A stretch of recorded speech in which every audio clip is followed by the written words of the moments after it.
But right now, we got to go to Matt Mowers. Matt is running for Congress in New Hampshire, and he just got the big endorsement of Corey Lewandowski. Matt, welcome.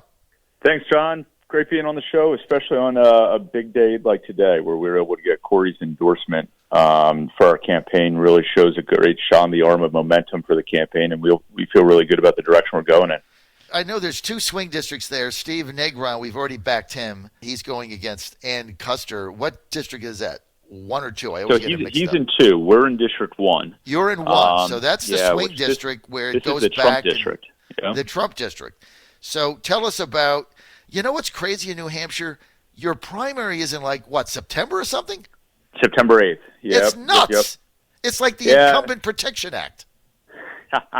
That's all right. Look, we feel great about the direction we're going in for the primary, and we feel really good about the general election. I mean, just 2 days ago, a poll came out showing that less than 1/3 of the district actually has a favorable opinion of the incumbent, Chris Pappas, which isn't surprising, right? This guy votes with Nancy Pelosi literally 100% of the time. And so I just don't think that dog food is selling in the district these days. And so we're feeling really good about the direction we're going in. So who's your primary opponent? So you've got 2 other guys who filed paperwork, one guy named Matt Mayberry, another guy named Bill Fowler. But, look, I'm the only one who worked in the Trump administration. I'm the only one who's pro-life. And so I'm obviously the conservative candidate in this race. And so we're building up a great conservative army that can take back the 1st district of New Hampshire. Like I said, it's a Trump district. The president won this district. Yet my real opponent, which is Chris Pappas, the incumbent Democrat, freshman Democrat, is one of those 30 Democrats in the country from a Trump district that supported impeachment. And he was actually the first Democrat from those districts to support the impeachment process. And so, we're going to send a real big message in November to Chris Pappas that, he wasted enough of our time and tax dollars. All right, so look, I'm excited about your run for Congress. I think we need young people there. Let me ask you something. Have you ever attended a bar? I've attended bar parties, but actually, my mom was a bartender for over 10 years. It was the best job she ever had. She loved it. She said it made more money than any job she's ever had, too. Well, I tell you what, at least you attended a bar. We need bartenders and millennials. I'm sick of these old people running around Congress and the lobbyists and everything else. So I think it's going to be a lot of fun. You got Corey's backing. Okay, let's get to the Biden wave. I'm getting an email every 60 seconds. Every minute, I'm getting an email from the Biden campaign because I'm on their press list about another endorsement. It's down to now like some council person in Michigan endorsed him, like city council from Flint. They send an email out. 5 days ago, he was written off for dead. I thought there was no way he was going to be the nominee. Now he's going to win on the first ballot. If Bernie doesn't win, Michigan lights out. Warren, we just played a song for her, Should I Stay or Should I Go? She's still in the race. Let's start with her. What's the deal with Lady Macbeth? Why is she still in this race she can't possibly win? Yeah, I don't know why she's sticking around. I'm not sure if she's still trying to, negotiate something for herself on the way out the door. But, look, she came in 3rd place in her own state. At that point, there's just no viability there. But I'll tell you, what we're seeing now is the Democrats implementing this orchestrated campaign to deny Bernie the nomination. And what I'm really interested to see, because if this thing goes to a brokered convention, don't forget that on a second ballot, the Democrats have these super delegates that get to choose the nominee. So opponents like mine, Chris Pappas, and the entire federal delegation become super delegates. And yet they won't say whether they'll actually back the person who won their primary. So Bernie Sanders won the primary in New Hampshire, as you know. Well, Chris Pappas has not said whether he would actually support Bernie on a second ballot or whether he would deny the voters in New Hampshire their representative will at the convention and try to deny Bernie Sanders the nomination by supporting some, swamp-backed nominee like Joe Biden. Well, they coordinated the effort to certainly deny Bernie the nomination because they want to save their party, right? And they understand that if Bernie became the nominee, he was going to burn the whole thing down. All those jobs are gone. All the lobbyists sucking at the DNC pig trough. That spigot of cash is cut off. So I get it. And look, I don't. To me, when they say it's been rigged, if he went to the convention and he had 1,700 out of 1991 and he's denied the nomination by superdelegates, then we could say he got screwed, it got rigged. But look, I mean, Matt, everything is fair in love and war, right? I mean, you're running for office. If you made a deal with one of your Republican opponents to back you in the primary, and the deal was, you would do fundraisers for them or something. I mean, that's all part of the game, right? I mean, that's the business. Politics is a business you're in. So I don't deny the establishment, if you will, from getting behind Biden. But I think now Bernie's got to respond to this.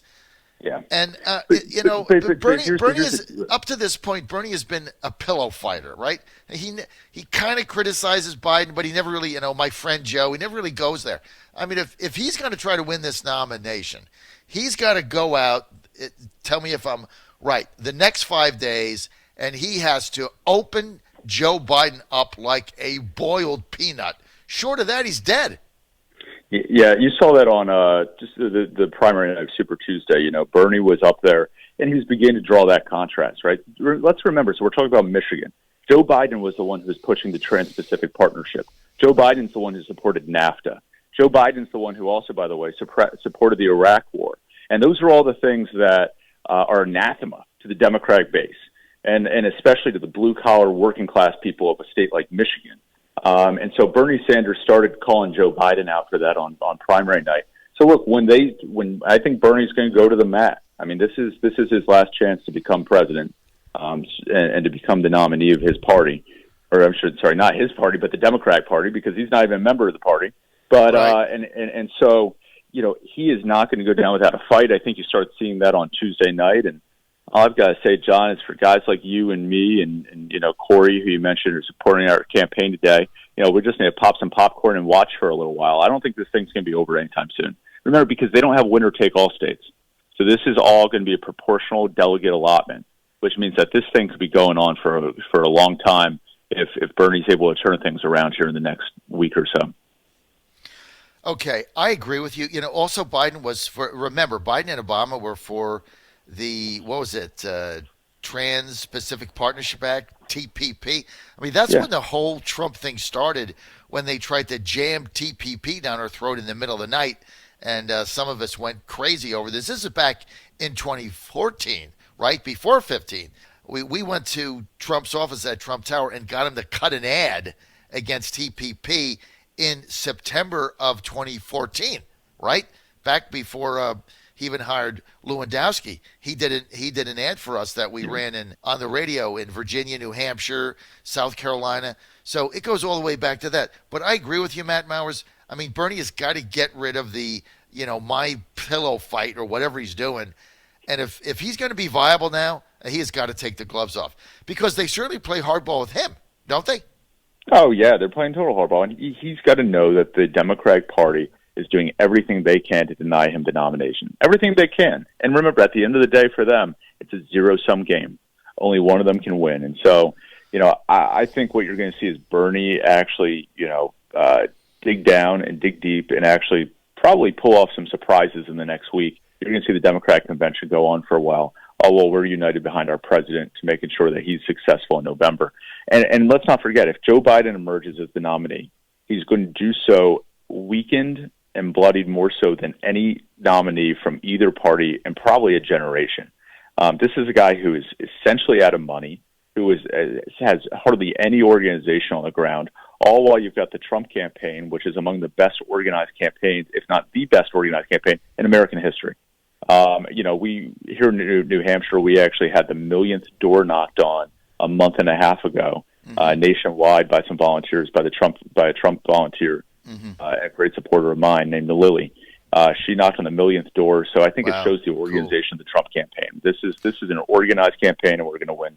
I feel good about New Hampshire. I feel good about your race. We're with Matt Mowers. Matt running for Congress in New Hampshire's 1st district.